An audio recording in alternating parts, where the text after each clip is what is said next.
Entonces grabamos en vivo esto y vemos que sea lo que Dios quiera. Ahí está grabando. Ya está grabando, pará. Bueno, gente, nos toca ver hoy el capítulo 5 y el capítulo 6. Capítulo 5, articulaciones, artrología. Capítulo 6, miología. ¿Están viendo todos la pantalla? Sí, Sí. se ve. ¿Están viendo el cursor? Sí. Bien, vamos todo bárbaro. Artrología entonces. La artrología es una rama de la anatomía sistemática, como todas las que venimos viendo, en la que dividíamos a su vez la anatomía general. Y artrología o sindesmología son prácticamente sinónimos. La artrología es una rama que estudia las articulaciones y sus componentes. Por lo tanto, hoy vamos a ver qué es una articulación, cuáles son sus componentes, vamos a clasificarla y vamos a ver algunas patologías como para que a partir de una patología ustedes puedan entender cómo funciona esa articulación. El término artrología significa junturas óseas. ¿Qué quiere decir? Que a través de esta rama de la anatomía nosotros vamos a ver cómo se unen los huesos. No siempre los huesos se unen entre sí. A veces hay articulaciones que carecen de una extremidad ósea, o sea que tienen una sola. Como por ejemplo la escápula cuando se une al tórax, que es lo que denominamos sin sarcosis, sarcosis. El término está aplicado solamente a ese tipo de articulación. El resto une dos o más huesos.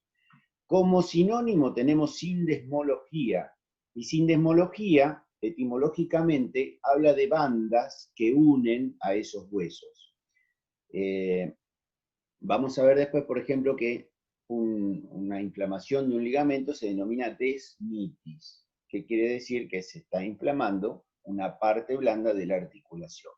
Así que entonces, ese es el estudio que vamos a ver hoy. Ingresando en los componentes articulares, vamos a tomar el dibujo de la figura 5.1, ¿eh? Y yo le digo que en ese dibujo tienen dos huesos, dos cabos articulares. Ahí lo tienen con puntitos y revestido de negro. Yo le voy marcando este que está acá, que sería el hueso proximal. Fíjense bien cómo les voy a decir, ¿eh? Este es el hueso proximal y este es el hueso distal. Para eso tenemos una concavidad y una convexidad. ¿Por qué? Porque las superficies tienen que coaptar perfectamente bien.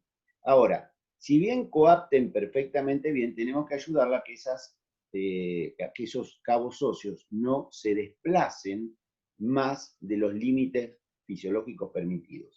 Por lo tanto, decíamos hueso proximal, decíamos hueso distal. Pero a su vez, si recordamos de la clase pasada, esta porción del hueso proximal es la epífisis distal. ¿Se acuerdan que tirábamos un plano frontal paralelo al piso, lo que estaba hacia arriba era proximal y hacia abajo era distal? Bueno, acá tenemos un hueso proximal y a su vez dentro de ese hueso la epífisis distal, esto para que vayan repasando y vean cómo le complicamos un poquito para que vayan entendiendo. Y después teníamos el hueso distal con su epífisis proximal. Bien. Partiendo de esa base, entonces tenemos dos huesos. Lo que está en negro, y siguiendo con el repaso, es tejido óseo compacto, que lo reviste externamente al hueso, y en el interior teníamos tejido esponjoso que tiene otra naturaleza, otra estructura, y que estaba infiltrado por el tejido hematopoyético. Muy bien, eso como para ir resumiendo.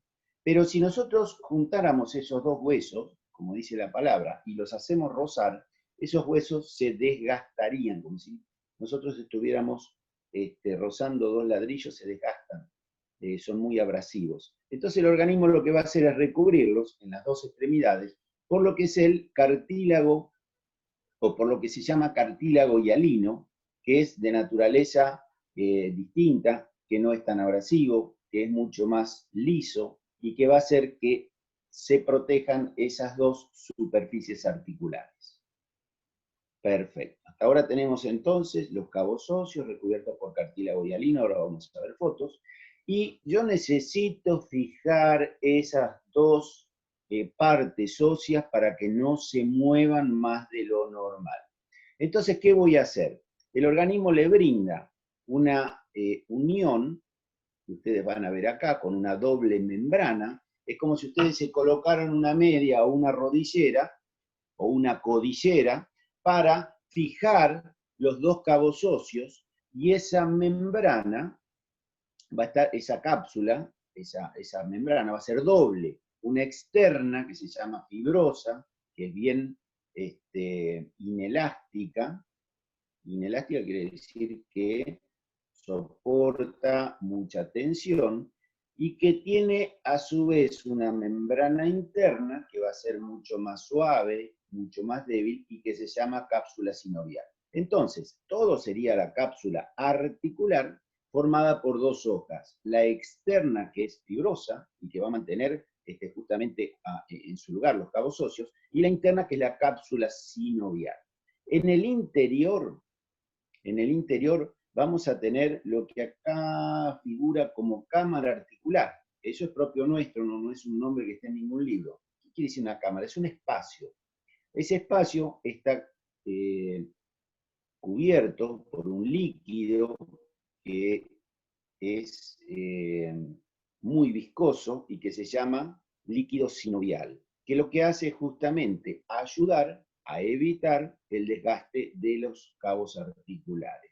Ese líquido sinovial está producido por la cápsula sinovial y está ubicado en la cámara, que sería un espacio virtual.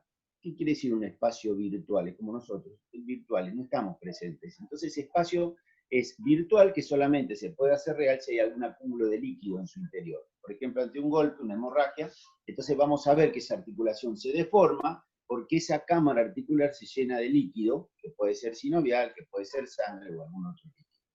Entonces tenemos los cabos óseos, tenemos el cartílago hialino, tenemos la cápsula articular con sus dos membranas. Hasta ahora vamos identificando todo en el dibujito, vayan mirando. Y a esto, o con esto solo, no nos basta. Con tener una buena cápsula articular no nos basta, tenemos que colocar algún otro medio de fijación para que estos cabos óseos permanezcan en su lugar. Si no, se nos van a escapar. Por más que uno sea convexo y el otro sea cóncavo, uno de los dos va a salir de esa articulación. Entonces, en general, estas membranas que conforman la cápsula articular a veces se tornan más gruesas en algunos lugares, formando lo que se llaman ligamentos. ¿Qué quiere decir ligamento? Que están ligando, que están uniendo. Y al ser un ligamento, es una banda, un conjunto de fibras que van a reforzar, en este caso, la cápsula articular. Por eso son ligamentos que van a ser llamados capsulares. Hay otros que son extracapsulares, otros que son intracapsulares. Ahora vamos a ver uno por uno en cuanto a la definición. Lo que yo les digo es lo siguiente: para que ustedes vean, esta articulación tiene todos los movimientos. Pero todas las articulaciones tienen los movimientos, profe. No, todas las articulaciones no tienen todos los movimientos. Las articulaciones de los huesos de la cabeza no tienen movimientos. Ahora vamos a ver también dentro de la clasificación. Así que entonces, hablamos de superficie articular. Creo que no quedan dudas. Veníamos hablando de las epífisis de los huesos, veníamos hablando de todo eso, así que me parece que no puede quedar ninguna duda. Vamos a ver foto ahora. Después hablamos del cartílago que lo recubre. También creo que mucha duda no hay. Un cartílago, entonces, cubriendo al hueso. Si vamos a una foto, como es la de la que está en la página siguiente, la foto 5.2, ustedes fíjense, esta es una escápula, pueden ser que era un hueso plano, que por cómo lo hemos clasificado, tiene una superficie de contacto para el otro hueso que es cóncavo. Entonces siempre a una superficie cóncava generalmente le corresponde una superficie convexa. En esta foto vemos una superficie convexa que corresponderá, en este caso es al fémur. epífisis distal del fémur, no corresponde a la articulación con la escápula, uno es del miembro anterior, el otro es del miembro posterior, pero estamos aprendiendo a mirar, aprendiendo a ver, y fíjense cómo está recubierta por una superficie blanca, que es el cartílago hialino, cartílago articular hialino, que es el que le brinda la posibilidad de que esas extremidades no se desgasten ante el roce. Ahora, ¿qué pasaría si con los años nosotros tenemos una infección en una articulación? Ese cartílago se va desgastando y se va a producir, sí, una lesión ya a nivel, se llaman osteocondrosis, pero se va a producir una inflamación, un desgaste articular de ese cartílago y los cabos óseos van a terminar rozando entre sí, que generalmente es en los animales viejos o animales de deporte, como puede ser un caballo de carrera o un perro de carrera. Entonces, teníamos cartílago articular, muy bien, y después hablábamos, que ya lo dijimos, pero lo repasamos, de la cápsula articular. Fíjense que la cápsula articular genera un líquido a través de la membrana sinovial, que era de las dos, la más interna, que genera la sinovia, que es un líquido transparente, viscoso, que lo que hace es lubricar, es como poner un penetril, digamos, a una cerradura, lo que hace es lubricar para evitar justamente ese desgaste. En caso de que golpeemos esa cápsula articular, esa membrana sinovial va a generar mayor cantidad de líquido. Después vemos los mecanismos de inflamación que están al final de este capítulo. Y decíamos después los ligamentos. ¿Qué eran los ligamentos? Bandas de tejido conectivo. Recordemos que había 4 tipos de tejido: muscular, nervioso, epitelial y conectivo. Dentro del conectivo teníamos varios tipos de tejido, como el óseo, el cartilaginoso, el adiposo, el hematopoyético, entre otros, y después teníamos el propiamente dicho. El tejido conjuntivo propiamente dicho tiene células que se llamaban fibroblastos, y esos fibroblastos, oh casualidad, tienen la función de producir fibras. ¿Y qué son las fibras? Si yo miro un tejido, veo fibras, veo hilos. Entonces, se generan proteínas que habíamos dicho que no hacía falta saberlas totalmente, pero que eran colágenas, reticulares, elásticas. Y esas fibras, una fibra tendrá una determinada tensión, 2, 10.000, 100.000, van a llegar a formar un ligamento. Ese ligamento es de tejido conectivo. Ese ligamento es casi inextensible. Quiere decir que si yo lo tiro, no voy a poder moverlo. ¿Qué quiere decir entonces? Que si yo tengo los dos cabos óseos unidos por ligamento, esos cabos óseos, por más que yo haga un esfuerzo muy grande, no se van a separar más de lo normal o más de lo que fisiológicamente permitan, pero sí van a generar que se produzca el movimiento que yo necesito para esa articulación. Después veremos de flexión, de extensión, lo que sea. Entonces, ¿qué es un ligamento? Es una banda de tejido conectivo que va de hueso a hueso y que lo que hace es fortificar la juntura ósea, que era la definición con la que arrancamos el capítulo. Junturas óseas. Si saco un ligamento, si lo corto, esa articulación se me va a correr del lugar. Van a ver después cómo se llaman esas patologías. ¿Dónde están estos engrosamientos? Dijimos hoy, o les dije hoy, en la cápsula. ¿Qué era la cápsula? Es como una rodillera. Ustedes se ponen una rodillera, eso vendría a ser la cápsula articular. Ahora, si a esa rodillera, como vienen algunas, yo le pongo un fierrito al costado, como vienen muchas, lo que voy a hacer es fortificarla. Bueno, en la cápsula articular, en la membrana externa, que es la fibrosa, hay engrosamientos que fortifican la unión entre esos dos huesos. Y lo denominamos ligamentos capsulares. No hay duda. Si me pegan una patada y me golpean un ligamento, me va a doler ese ligamento, la cápsula articular, todo, pero el ligamento es el que va a acusar ese dolor.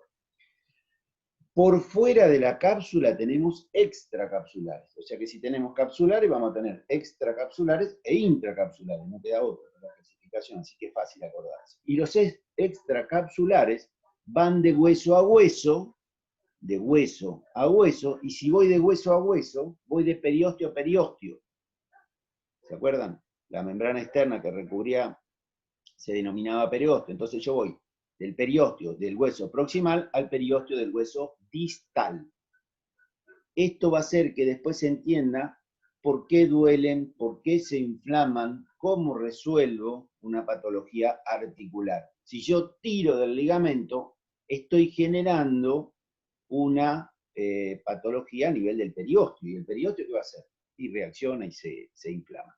Entonces voy a tener extracapsulares, que muchas veces se cortan, se rompen ante un movimiento muy fuerte, y que los denominamos ligamentos colaterales. Colateral derecho, colateral izquierdo.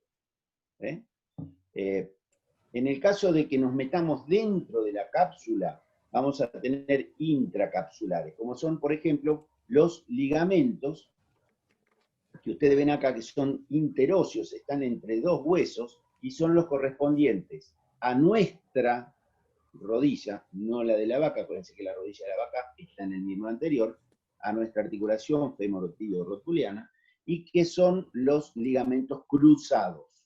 Son dos ligamentos que unen perfectamente esos dos huesos para evitar la separación. Entonces son ligamentos intracapsulares. Y esto lo van a ver el jueves en la parte práctica. Bueno, ahí les dice que la laxitud de los ligamentos es una condición genética hereditable que permite mayor movimiento, por eso algunos podrán moverse distinto que otros, o en el caso de los animales de deporte, que unos sean mejores que otros. Ahora, si yo tengo dos superficies articulares, una que es convexa y la otra cóncava, yo puedo generar entre los dos algún tipo de tejido que me mejore esa coaptación de las partes óseas. Y eso se hace a través de discos o de meniscos articulares. Entonces, entre dos vértebras, yo voy a poner como si fuera una arandela para que coapten mejor. Bueno, arandela que obviamente es de tejido conectivo, fibroso, duro, denso, que se llama también fibrocartílago, y que son los discos vertebrales, porque son discos completos, son redondeles completos, como tener dos panes redondos y en el medio una hamburguesa, bueno, lo mismo, la hamburguesa sería entonces el disco intervertebral o vertebral. En el caso de la articulación que veíamos arriba, femorotilio-rotuliana, en lugar de tener discos tenemos los meniscos, que, vamos a ver la fotito acá abajo, ahí lo tienen, son semiarandelas, una para cada uno de las superficies articulares de la tibia, y ahí es donde el fémur va a trabajar sobre esos meniscos, que muchas veces se rompen, los discos articulares también se rompen, y se genera una inflamación.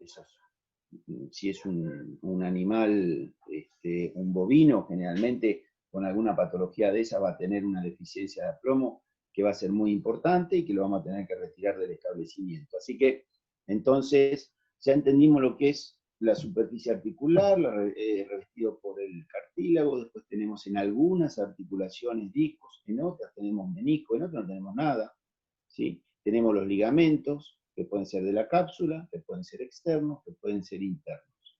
Tenemos el líquido sinovial, bueno, todo eso conforma las diferentes articulaciones.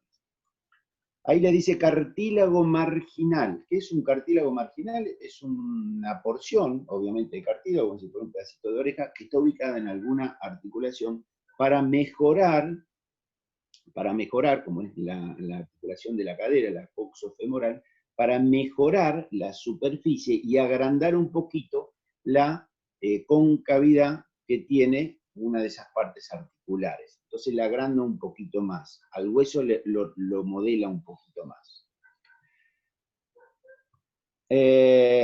Bueno, ¿todas las articulaciones tienen todo lo que vimos? No. ¿Por qué? Porque no son todas las articulaciones iguales. Entonces, ¿cómo clasificamos las articulaciones?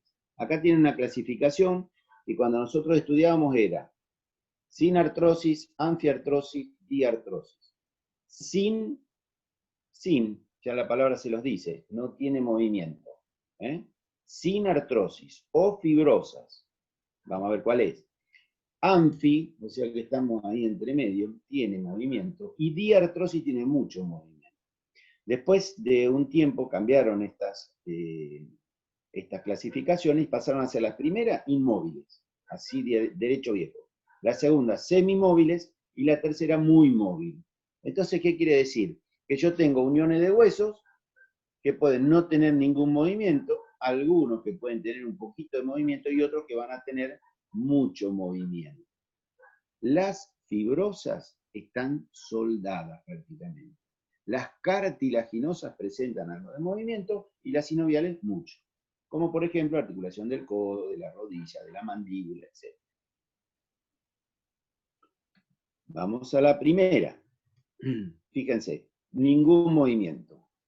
¿Qué pasó? Tenemos huesos, ¿y por qué no tenemos que tener movimiento? Porque estamos complementando una cavidad hueca en donde va a haber órganos vitales, entonces no tiene que haber movimiento ahí. Esos tipos de articulaciones fibrosas, a su vez, tienen otras clasificaciones mucho más complejas, dependiendo de la forma en que se van uniendo, pero que para ustedes no tiene ninguna importancia. Sí tiene importancia esta que viene acá. Yo dije que teníamos que articular dos huesos, y bueno, pero esto no es un hueso, es un diente. Sí, pero en el capítulo se los dimos como hueso. ¿El diente es un hueso? No es un hueso. ¿Por qué? Y porque el hueso tiene osteoblastos, y acá tenemos odontoblastos. Pero es parecido, sí, realmente es muy, pero muy parecido. Entonces, la articulación entre un hueso y un diente se va a denominar gonfosis. El diente está metido en un espacio, en un orificio, en un alvéolo, que le forma ese hueso para que esté bien implantado. Entonces nosotros necesitamos todo lo que sea dientes, acuérdense que lo vimos en el capítulo pasado, necesitamos saberlo y muy, pero muy bien. Esas serían las inmóviles. Las semimóviles, vamos a dar dos ejemplos. Uno, que es la columna vertebral, semimóvil. Tenemos flexión, extensión, pero hasta ahí nomás. Y la otra, que es la sínfisis del pubis. Vamos a ir más adelante. Ahí está. La sínfisis del pubis. Ustedes tienen que los huesos que conforman el coxal del animal, los huesos de la cadera del animal, nosotros vamos a tener 3 huesos de cada lado. Ilion, pubis, isquion. Hay que saberlo y hay que saberlo. ¿Por qué hay que saberlo? Y porque cuando yo tenía que punzar el ijar izquierdo, porque el rumen se había llenado de gases, tenía que tener en consideración la tuberosidad que estaba en la cadera. ¿Se acuerdan? Esa tuberosidad que corresponde a los huesos coxales, que algunos le dicen el Quijote del animal. Cuando está muy flaco se ven mucho esos huesos, dicen este es el Quijote, porque el caballo de Quijote era muy flaco y se veían esas puntas óseas. Entonces tenemos como referencia parte de este hueso del ilion, que si ustedes se lo tocan por arriba del cinto, por arriba del borde del pantalón, van a tocar esas puntas, una de cada lado. Eso en el animal, en 4 patas obviamente que cambia de posición, ¿cierto? Pero es exactamente lo mismo. Y lo voy a tomar como referencia en el momento de pulsar el rumbo. Entonces, esto lo tengo que saber. Entonces corresponde al ilion, en este caso el ilion izquierdo.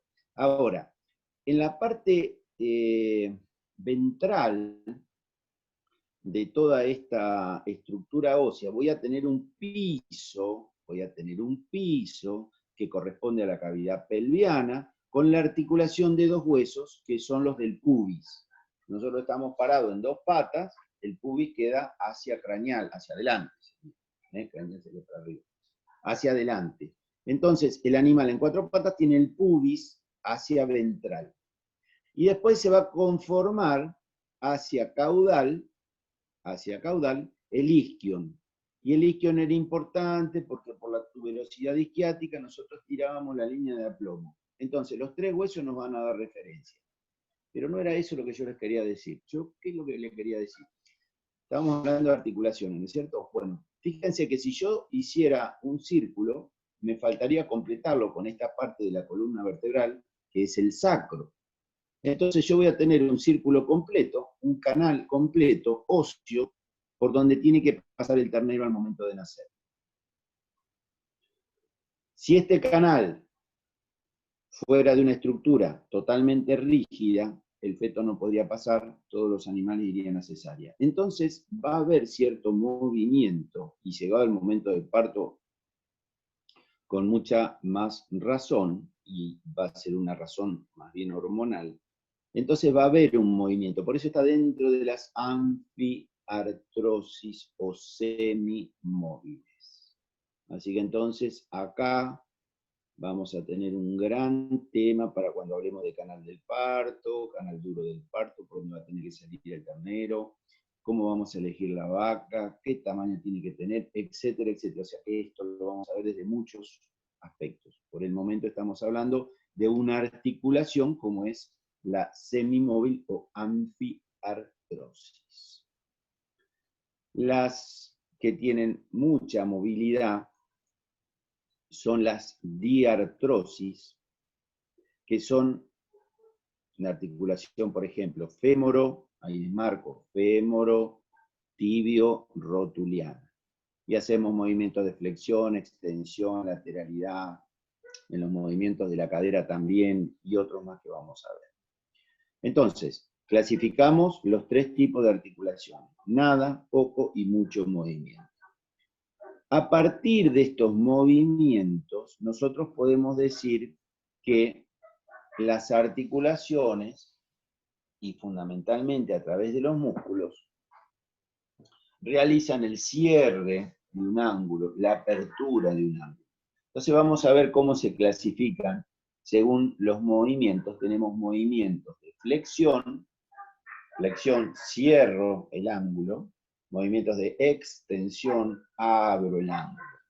Para poder cerrar el ángulo y hacer la flexión de esa articulación, tengo que tener músculos flexores. Para poder agrandar ese ángulo, tengo que tener músculos extensores. O sea que flexión y extensión son 2 movimientos totalmente contrarios, y va a estar ejercido esos movimientos por los músculos que van a ser exactamente contrarios. Los músculos flexores van a actuar cuando haya que hacer la flexión y se van a inhabilitar los músculos extensores y viceversa.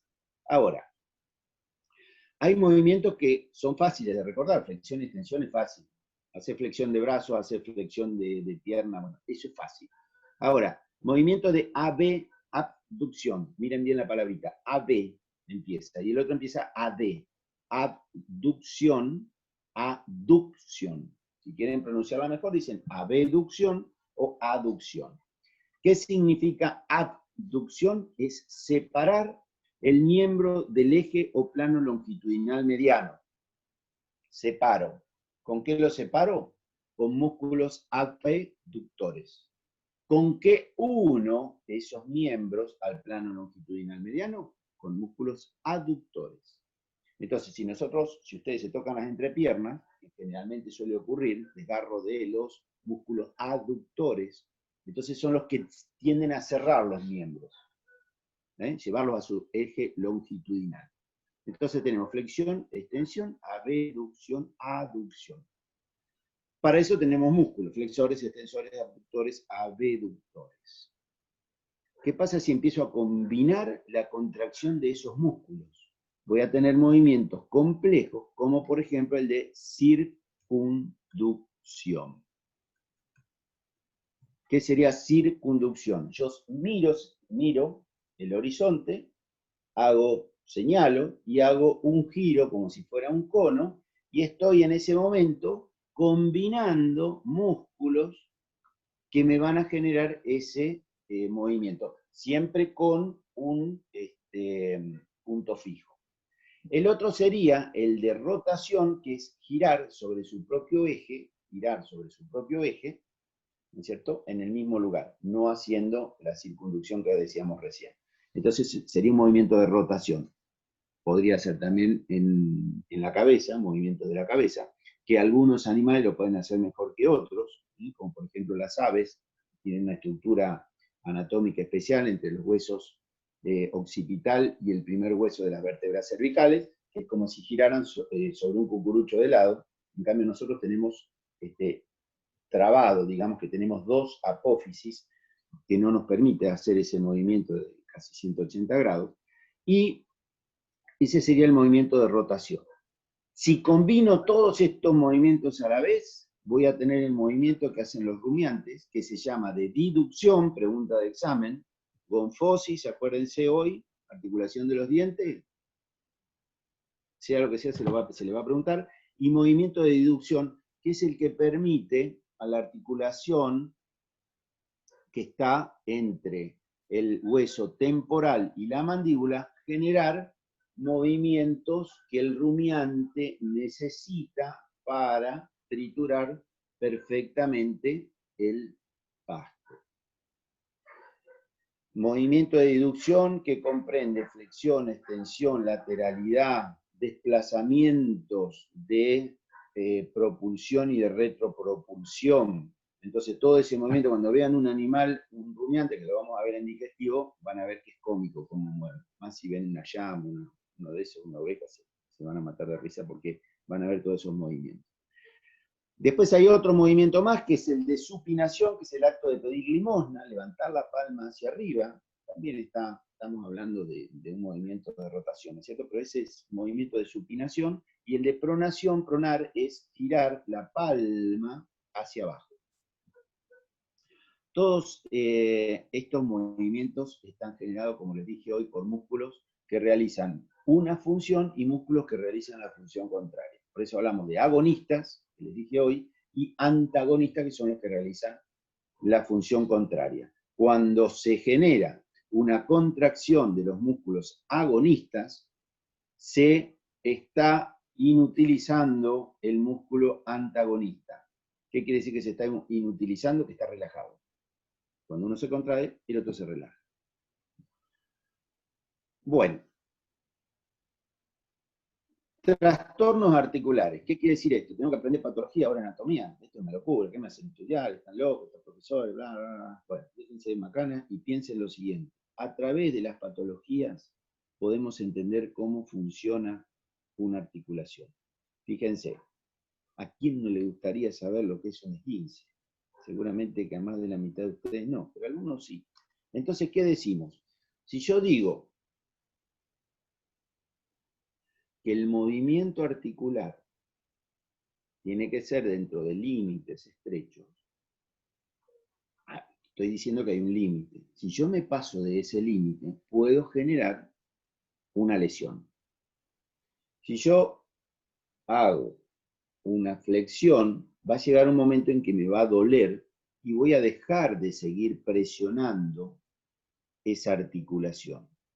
Pero si yo hiciera ese movimiento involuntariamente, voy caminando y me patino, voy a generar un esfuerzo sobre la articulación que es más de lo que soporta esa articulación. Entonces, forzar una articulación es generar un trastorno en aquello que lo está conteniendo. Si yo tenía que generar este movimiento y generé algo más fuerte, estoy generando que aquello que me tenía que mantener en su lugar pueda llegar a tener alguna lesión. Excede los límites fisiológicos, pero no salen las superficies articulares del lugar. Hubo un esfuerzo, puede haber una lesión de un ligamento, pero las superficies articulares se mantuvieron en su lugar. Eso es un esguince. A diferencia de lo que sería una luxación, donde las superficies articulares salen del lugar, generalmente por alguna ruptura de ligamentos, de hueso, de cápsula, un accidente muy grande, se luxa, se sale del lugar. En el caso de que sea un esguince, se puede reestructurar la función de esa articulación con tiempo, y seguramente que si no mueve el animal mucho esa articulación, se va a generar la cura, va a volver a su posición normal. Si la faceta, si la superficie articular salió del lugar y no la colocamos en su lugar, puede generar la patología siguiente. Fuera del lugar va a generar lo que se llama anquilosis. Podría ser que se rompió el hueso, podría ser que se salió la articulación del lugar. Entonces yo llego a un campo y me encuentro que hay un animal que tiene un defecto de aplomo muy grande y que apenas puede caminar, y que lo encontramos generalmente en los grandes establecimientos, metidos en el monte, que han sufrido una lesión importante y que esa lesión importante quedó en el lugar que se generó nuevo después de que se rompieron ligamentos los cabos óseos. Así que bueno, tenemos por lo menos una idea de qué es un esguince y qué es una luxación. Después vamos a ver alguna inflamación.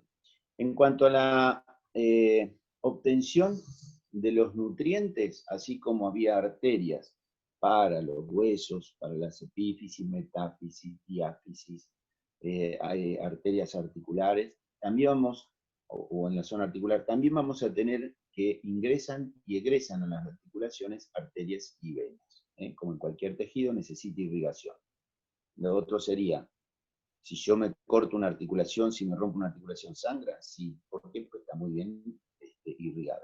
¿Duele? Sí. ¿Por qué? Porque está inervado. O sea que el sistema nervioso llega con esas terminaciones nerviosas hasta las últimas estructuras que vimos. Un ligamento duele, un cartílago duele, etcétera, etcétera. La cápsula articular, lo que ustedes quieren pensar.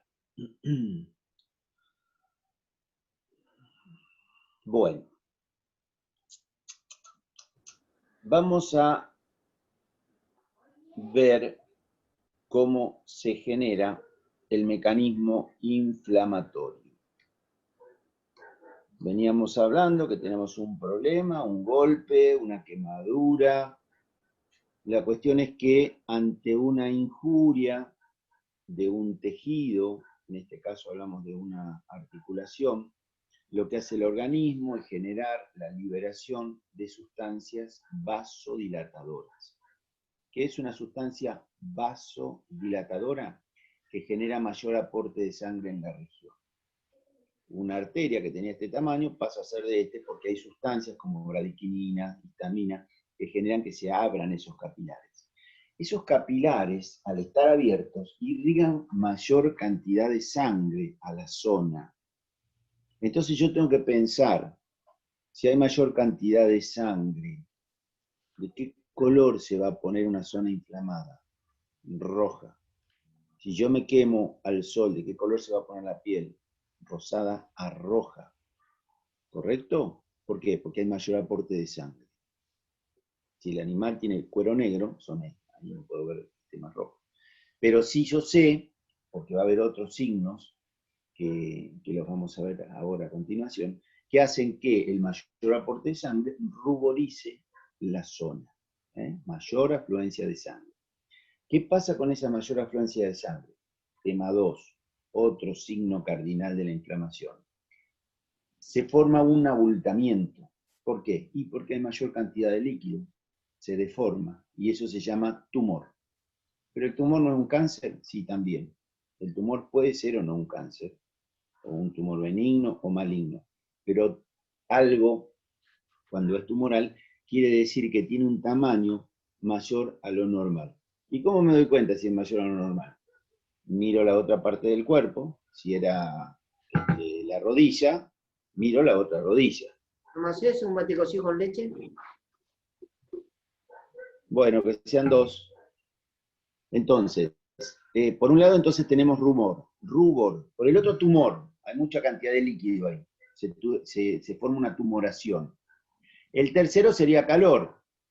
¿Por qué? Y si hay mayor aporte de sangre. Y claro, se pone más caliente la zona. Perdón, profe. ¿Cómo me doy cuenta? Porque hoy comparo la temperatura, con el dorso de la mano, comparo una rodilla con respecto a la otra rodilla. y me doy cuenta que tiene una mayor temperatura que otra. Entonces digo, no veo el rubor porque de cuero negro, pero veo que está deformado. Toco y está más caliente. Dolor, aprieto y duele. Hago caminar el animal y duele. Lo dejo en estación. Acuérdense que cuando veíamos a plomo lo dejábamos primero en estación y después lo hacíamos caminar. Y ahí empieza la claudicación del animal. Entonces tengo calor, dolor, rubor, tumor. 4 signos importantes. Por último, significa que esa región, como está muy dolorida, o bastante dolorida, el animal va a tratar de no utilizarla. ¿Y qué significa no utilizarla? Significa empezar mecanismos defensivos de claudicación. Trata de no apoyar. Le duele la rodilla, ese miembro no lo apoya, apoya el otro. Entonces lo vamos a ver claudicar.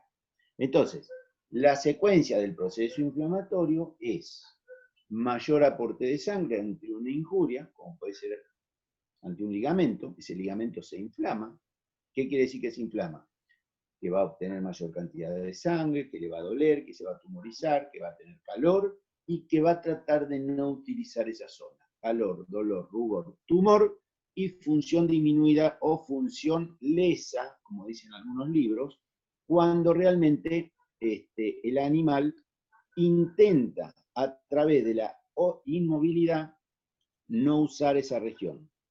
Si yo tengo un esguince y a mí me infiltran para poder correr, para poder jugar, ¿yo qué voy a hacer? No voy a tener dolor, pero sí voy a tener la lesión, incluso voy a seguir injuriando más el lugar. Cuando se vaya el efecto de esa anestesia, ahí sonamos porque tenemos entonces mucho más dolor que antes. Esto para los deportistas que se infiltran. Cuando se inflama, o cuando yo quiero decir que algo está inflamado, le voy a colocar el sufijo itis. Por lo tanto, si se inflama una articulación, digo, este animal está con artritis. Artritis sería cuando es agudo. Me golpearon la rodilla, tengo una artritis. Cuando es crónico, pasa a ser artrosis. Pero esa diferencia no importa. Artritis sería entonces cuando están comprometidos, inflamados, los elementos articulares. Si yo digo sinovitis, sinovia, membrana sinovial, que genere ese líquido, bla, bla, bla, bla, que dijimos hoy, está inflamado. Conclusión, si está inflamado esa membrana, lo que va a generar es mayor cantidad de sinovia. Y yo voy a mirar esa rodilla y va a estar más agrandada, con más tumor que la otra. O va a tener tumor, la otra no.